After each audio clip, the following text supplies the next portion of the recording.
Okay. Good.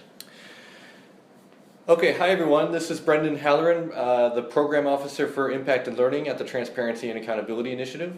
I'm here with Albert van Zyl, who works on learning programs at the International Budget Partnership. Albert has been involved in a group in TALEARN that's been focused on improving organizations' theories of change, and especially looking at how theories of change can incorporate this idea of working politically.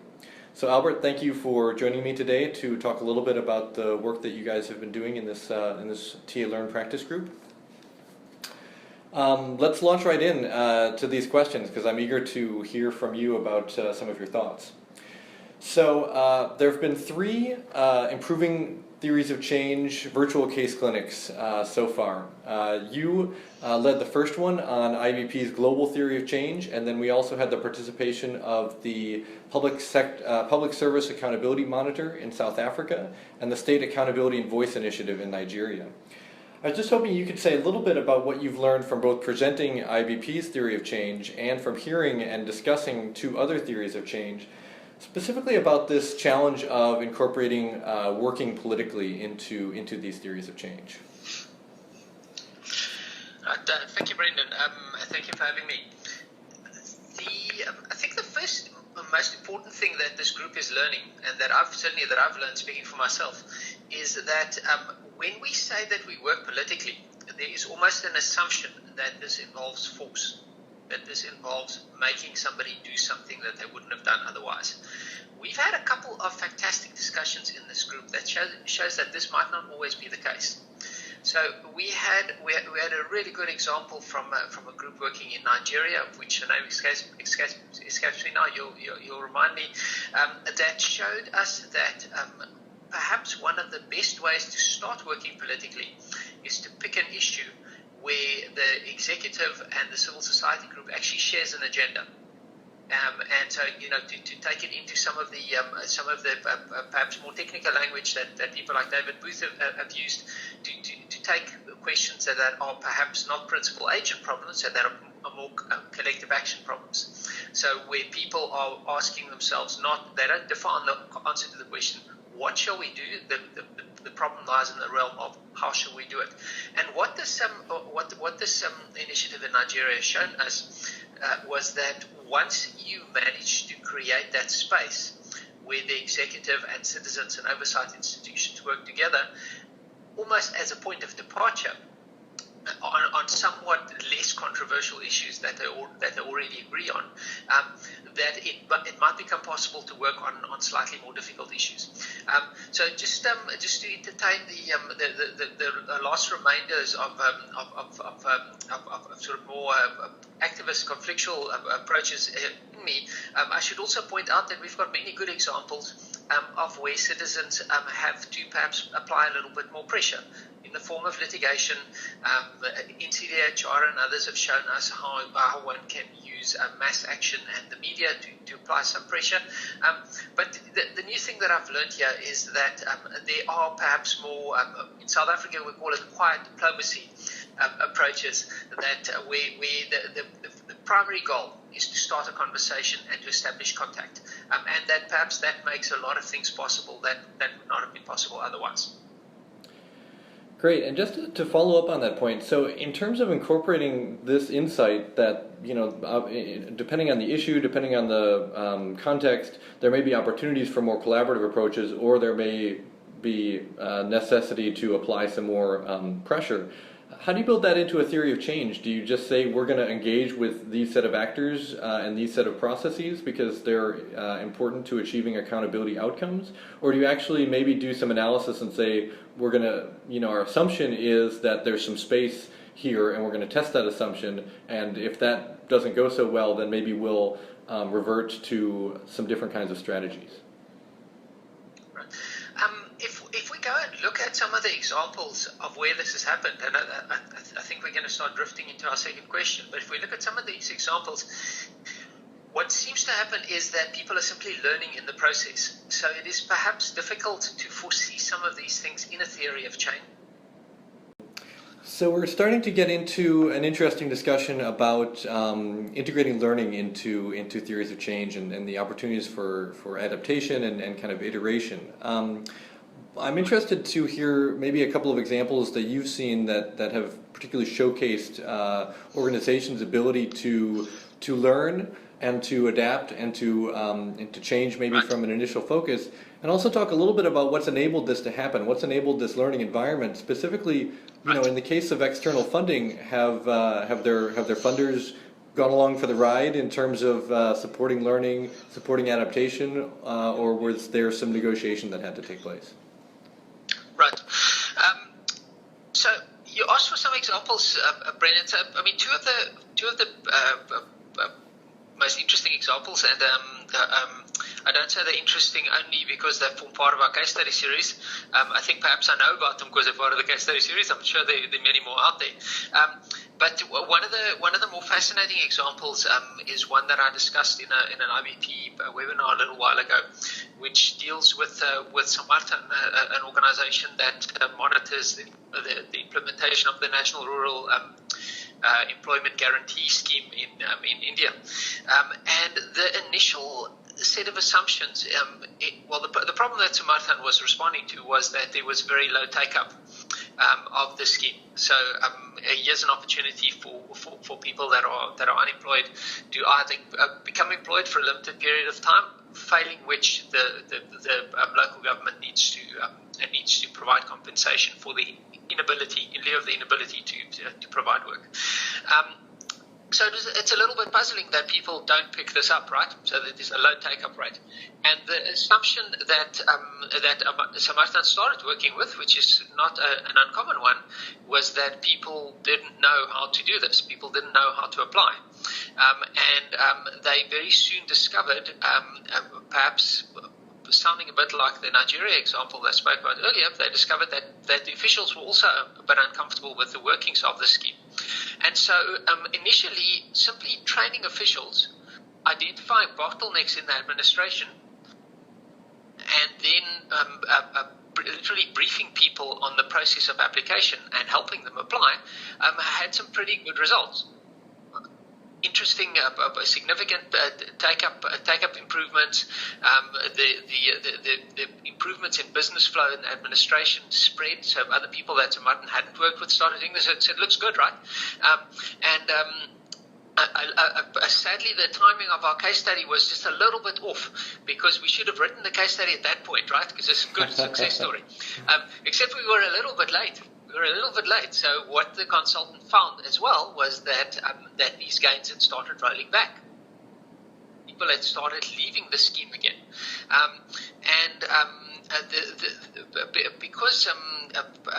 because Samartan was wise to this, they started looking around and started asking, right, so what's going on here?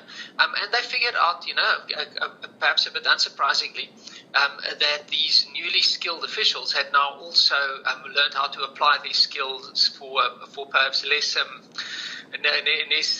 salutary means, and it started pushing people up, because this is a means of retaining funding for other purposes. In worst case scenario, retaining funding for themselves, really. And so the conclusion that Samartan came to from all of this is that perhaps there's a larger political challenge here. That this is not in the first instance, or this is not only a collective action problem, as we discussed earlier, and they put in place a set of more overtly political tactics, which involved such innovative strategies as getting sympathetic people from large cities who seem to have clout in these smaller villages, just by virtue of being from these large cities. To be observers in village level social audits, which balance the scales between officials and villagers in the social audit process. Samartan also started setting up a trade union for people that take employment with Narega, and again the idea is that there's strength in numbers, and that one might be able to put pressure on the administration at different levels if you mobilize a sufficient number of people. so that's one example. My sense is I feel like I went on a bit there. So ask me later if you want to hear about more examples. Sure. But I'll perhaps pass on to the second part of the question. So the question of what enables this. And I must admit, this is not what enables this kind of adjustment. We've looked around a little bit, and we've not found anything that is very obviously institutional. So the only conclusion really, and that is supported a little bit from other examples, is what we've got to do with here is innovative leadership. So that there are people at the heads of organizations like these who are perhaps committed enough to the issue, and perhaps more committed to the issue than the organization's reputation, and that are prepared to ask these tough questions. Now that answer is obviously of very little use for the question of how do we encourage this? How does one replicate this? And it seems to me, from conversation with a large number of similar organizations, one of the major pressures in the opposite direction is that a large part of many organizations' funding is project based. So, please, will you go and do 6 social audits in the following states in the following 6 months? And this is if one compares this with core funding, institutional funding, project funding obviously leaves much less space for such reflection for many reasons. Firstly, because it's tied to a specific operational activity. It's generally shorter. It is often tied to more specific goals, which makes any reflection or goals and tactics actually. So it makes reflection much harder because any adjustment in the strategy will involve a substantial renegotiation. So I wonder whether the answer to this question isn't a lot easier than we think.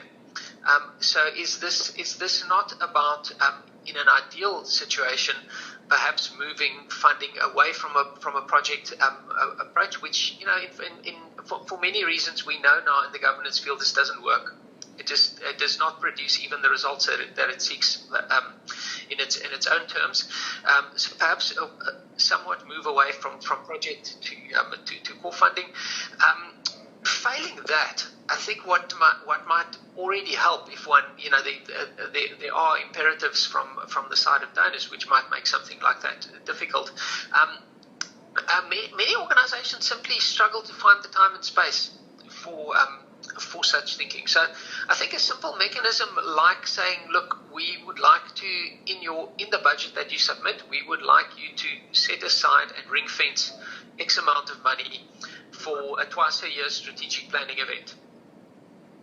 And we will sponsor 1 or 2 people to assist you with that. So I think just creating that space and encouraging organizations to create that space by earmarking funding towards it, I think is already going to help.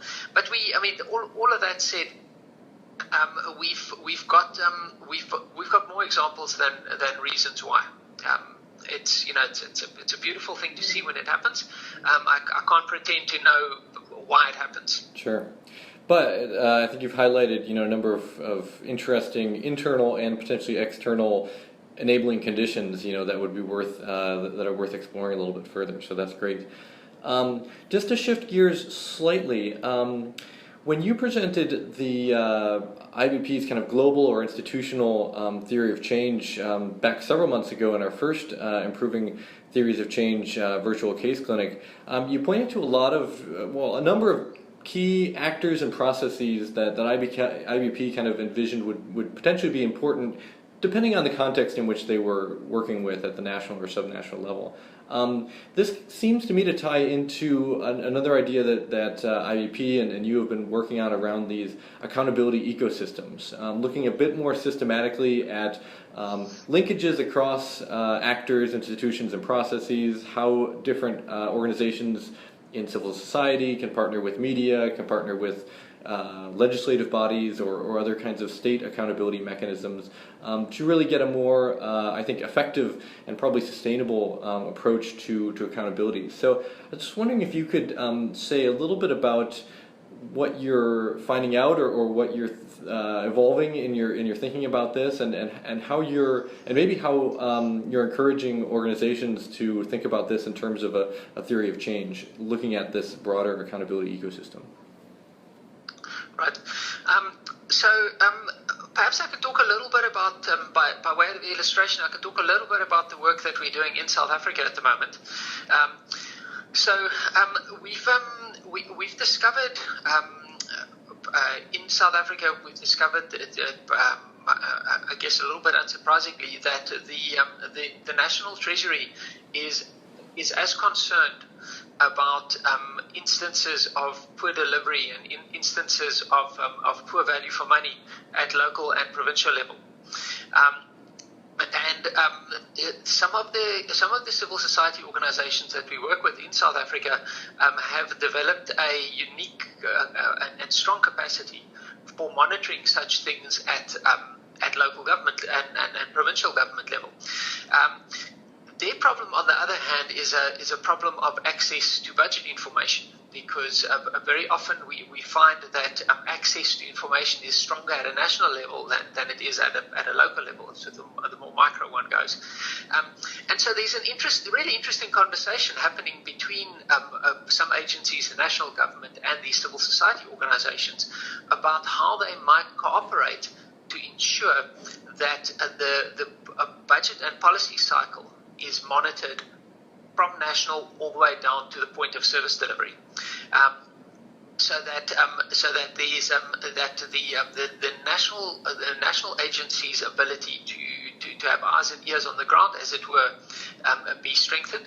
But in return, these civil society organizations get the opportunity to participate in the policy and budget decision at national level. All of that for the wonks amongst us is a thing that Jonathan Fox has called vertical integration. So this is building the capacity to monitor the budget and policy cycle all the way through the chain of policy making, budget allocation, budget implementation, service delivery. So perhaps that's the first. We think that's the first important link in this accountability ecosystem. By the way, it was much easier to name this accountability ecosystem than to say exactly what it is one might mean by it. Right. So which is why I started off with this example. The second example that I'd like to share is that an organization that we work with in Cape Town that monitors sanitation at local government level has found a very interested partner in the South African Human Rights Commission, who is interested in the human rights implications of poor sanitation. The Human Rights Commission has been a very proactive partner, and again, a partner with somewhat broader reach than this local organization. And so what this conversation between the Human Rights Commission and the civil society organization has brought about is an instance where this informal oversight actor, as it were, so the civil society organization and this formal oversight actor can cooperate to perhaps push a little harder for changes in the sector. And so this is the second the second sort of main component of the accountability ecosystem is this horizontal integration. So this is an integration between different actors with similar interests that want to bring about reform. So the idea there is that you would ensure that the sorts of things that the civil society organization does and the sorts of things that the Human Rights Commission does are broadly complementary to each other, and to leverage off each other's work, as it were. So in general terms, this is how we're looking at the accountability ecosystem idea. How we're trying to unpack it is that you need both integration along the policy and budget process, but then you also need to coordinate between actors that are trying to put pressure on the same issue by different avenues, and their fascinating partnerships become possible. There's huge interest from Parliament on a similar issue. The Auditor General is interested. Community and national media is interested. So that's how far we've got. Well, that's really interesting, and it speaks to issues that have been highlighted by a lot of other people about building these kinds of coalitions across the state-society divide, and looking for really to enable pro-reform actors, whether they're state actors or society actors or external actors, to find common ground and address a similar set of objectives.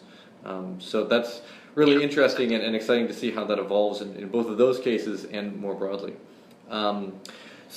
Albert, those are the questions that I had. I really thank you for taking some time to share some insights with us based on IVP's work, and really excited to see how that moves forward in the future, and see how we can explore these issues and future TALEARN Improving Theories of Change webinars. So thank you for that. Fantastic, thank you. Okay, so Albert, thanks so much. It's always great to hear how you frame some of these issues.